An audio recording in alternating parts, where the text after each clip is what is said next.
अंदाज ने कुछ मजबूर सा कर दिया और मैंने उन्हें साथ ले लिया। आइए आइए उस्ती साहब आइए, यही है हमारा गरीब खाना, यहीं पर हम राज करते हैं और यही मजार बनेगी और मरते दम तक लब पर यही दुआ होगी कि मेरे खुदा तू मुझे इतना तो मोतबर कर दे, मैं जिस मकान में रहता हूँ उसे घर कर दे। जरा इधर उधर नजरें दौड़ाइए उस्ती जी, कुछ नहीं मिलेगा आपको। अगर गालिब ने शेर पहले ने कह दिया होता तो मेरे दीवान में होता। कोई वीरानी सी वीरानी है, दश्त को देखकर घर याद आया। कैसा लगा आपको? जी मुझे तो कभी शौक नहीं रहा शेरो शायरी का। ओहो, ये तो बड़े दुख की बात है। देखिए उस्ती जी, दरअसल ये शौक अगर बचपन से लगे तभी रास आते हैं। चलिए खैर बिस्मिल्लाह कीजिए, लीजिए लीजिए। Cheers, cheers to life.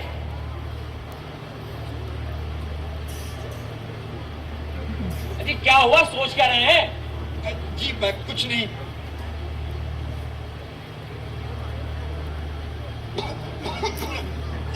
ज्यादा स्ट्रांग हो गया, सोडे से लेने की आदत है आपको? आदत? आज तो मैं पहली बार पी रहा हूँ खरे साहब। पहली बार? अजी कमाल करते हैं उस्ती जी आप। अरे आपकी माँ मुझे जिंदा नहीं छोड़ेगी, लेकिन खैर शायद मुलाकात ही ना हो। वो होंगी स्वर्ग में और मैं होऊंगा नर्क में। लेकिन पहले बता देते तो पूजा पाठ करके बकायदा शुरुआत करते। अरे मैं आपको गंडा वंडा बांधता जैसे नृत्य और संगीत के उस्ताद बांधते हैं अपने शागिर्दों को।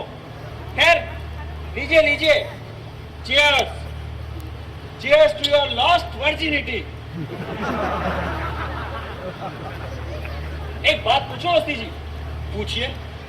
तकरीबन वही सवाल दोहरा रहा हूँ जो आपने मुझसे किया था। आज अचानक उम्र के इस पड़ाव पे आपने ये शराब पीने का फैसला क्यों किया? इसलिए क्योंकि पहले कभी पी नहीं, देखना चाहता था कैसी होती है। हालांकि मेरे लिए जहर है ये। फिर क्यों पी रहे? अभी जिंदा हूं ना, इसलिए पी सकता। मरने के बाद तो जहर नहीं चख सकता ना। वाह वाह वाह, बहुत खूब। अरे आप तो शायरी करने लगे। बेशक बेशक, जिंदा है तभी तो जहर चख सकते हैं। Cheers, cheers to the taste of poison.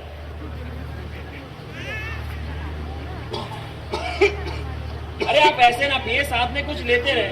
नमकीन लीजिए थोड़ी, फिर ठसका नहीं लगेगा। लीजिए। नहीं, बिल्कुल भी मन नहीं है। अजी थोड़ा लीजिए, खाने के पीने के साथ जरूरी होता है। नहीं, बिल्कुल खाया नहीं जाएगा, काफी दिनों से यही हाल है। अजी अब घास फूस खाएंगे तो और क्या होगा? ये चिकन लीजिए, खा लेते हैं ना नॉनवेज? नहीं, कभी नहीं खाया नॉनवेज।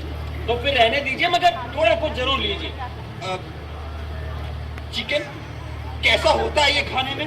अजी बहुत लजीज, खास तौर पर इसे अगर मुर्ग कहा जाए तो। ट्राई करेंगे? अब पूरी तरह क्यों ना खराब कर दूंगा आपको।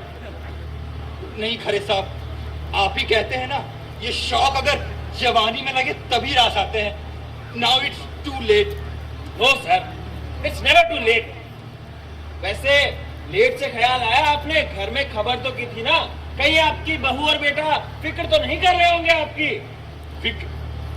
फिक्र तो करते हैं, लेकिन मेरी नहीं, बल्कि मेरे पासबुक की, मेरे पीएफ की, मेरी ग्रेजुटी की। कई बार सुनी है उनकी बातें, आज भी सुनी थी सुबह। मैं बहुत सारा पैसा खर्च कर जाता हूँ खरे साहब, बहुत सारा पैसा, लेकिन मुझे खर्च करना ही नहीं आता। आप ही बताइए कैसे खर्च करूं मैं इतना सारा पैसा? अजी बड़ी दिलचस्प प्रॉब्लम है आपकी। देखिए, स्कूटर तो इस वक्त मिलेगा नहीं और टैक्सी वाला भी मीटर से नहीं जाएगा, और इस वक्त उस पर अगर आप ये जाहिर कर दे कि आप परदेसी है तो पूरी जेब साफ नहीं होगी। बहुत सारा पैसा निकाला है मैंने बैंक से, पूरे 5 लाख। तौबा इलाही, 5 लाख! अरे किसी को पता चल जाता तो मुझे ही जान से मार देता पहले तो, क्योंकि आपसे ज्यादा जवान और तंदुरुस्त तो मैं ही हूँ। और उसके बाद आपका और आपकी जेब दोनों का सफाया, और फिर ये जा और वो जा। कमाल करते हैं उस्ती जी आप। ये तो सरासर इन्विटेशन है कि आ लुटेरे चाकू मार। सच तो कह रहे हैं ना? जी हाँ, बिल्कुल सच कह रहा हूँ। अगर आपको यकीन नहीं होता तो ये देखिए। अरे रहने दीजिए, मत दिखाइए। और ये चाकू भी हटाइए मेरे पास से, अगर मेरी नीयत ना खराब हो जाए कहीं। जगदम्बा को पता है कि आप ऑफिस में मेरे ही साथ चले थे। मैं आपकी लाश कहीं भी फेंक दो, पुलिस मुझ तक पहुंच ही जाएगी। और फिर लोगों को शराब पिलाकर बर्बाद करने का तजुर्बा तो है मुझ में, लेकिन जान लेने के मामले में अभी वर्जिन ही हूँ और फिलहाल वर्जिन ही रहना चाहता हूँ। आप पर खतरनाक हद तक यकीन है मुझे, खुद अपना यकीन नहीं है, इसलिए मैं अब यहाँ नहीं रुकूंगा और आपको भी अभी घर नहीं जाने दूंगा। आप ऐसा करिए, अंदर से लॉक कर लीजिए, सो जाइए आराम से, सुबह उठते ही आराम से अपने घर चले जाइएगा इन वन पीस, ठीक है? खुदा हाफिज। आप कहाँ जा रहे हैं? अजी अपने सोने का इंतजाम करने ट्रैंकुलाइजर की तलाश पे। मेरे पास है ट्रैंकुलाइजर, ये लीजिए कंपोज की गोलियां। आप कंपोज लिया करते हैं? जी हाँ, सोने के लिए। अगर मुझे दे देंगे तो फिर आप क्या लेंगे? जी मुझे अब इनकी जरूरत नहीं रही, मैं तो इन्हें फेंकने वाला था, इसलिए आप ही रख लीजिए। अजी शुक्रिया, लेकिन ट्रैंकुलाइजर से मेरा मतलब इन गोलियों से नहीं था, गोलाइयों से था। गोलाइयों से मतलब? अजी रहने दीजिए, आप नहीं समझेंगे वस्ती जी, रहने दीजिए। मैं क्यों नहीं समझूंगा, आप समझाइए तो सही। अजी आपको अच्छा नहीं लगेगा समझकर। मुझे अच्छा लगेगा और मुझे सब कुछ अच्छा लगेगा। देखिए वस्ती जी, आप नहीं बोल रहे, आपकी शराब बोल रही है। सुबह उठकर सर पकड़कर कोसेंगे कि कैसा गिल्ट और हैंगओवर दिया है उस खरे के बच्चे ने। अब आप आराम कीजिए, मुझे जाने दीजिए। कहाँ? अब कहाँ जा रहे हैं? अजी कीर्तन करने, पड़ोस में देवी का मंदिर है। मैं भी साथ चलता हूँ आपके। उसका भरोसा नहीं, अब तक तो खुद ही निकल गई होगी अपने भक्तों की तलाश में। मैं भी आपके साथ चलता हूँ। अजी आप नहीं जा रहे मेरे साथ, मैं अपनी जिम्मेदारी नहीं ले सकता। पर आप ही ने तो कहा था सवारी अपनी सामान की खुद जिम्मेदार, कहा था कि नहीं? हाँ जी कहा था, लेकिन उस वक्त मुझे ये कहा पता था कि सवारी के पास इतना खतरनाक और भारी सामान है, लेकिन मुझे तो अपनी जान प्यारी है। चलिए ना साथ चलते हैं। अजी अवस्थी जी, ये वहाँ कहाँ पहुँच गए? मैं आपके साथ नहीं चल रहा, आप मेरे साथ चल रहे हैं। चल पीछे आइए। अच्छा ठीक है, मेरी कुछ शर्तें हैं। मैं आपको कहीं भी ले जाऊं, आप चुपचाप चलेंगे। चलूंगा। मैं आपको कुछ भी ऐसा दिखाऊं जो आपको अच्छा ना लगे, फिर भी देखेंगे। देखूंगा। और अगर कहीं पिटने की नौबत आई तो भागेंगे नहीं? नहीं भागूंगा। और अगर कहीं मैं भागने लगूं तो रोकेंगे नहीं? अच्छा ठीक है, नहीं रोकूंगा। तो ठीक है, चलिए।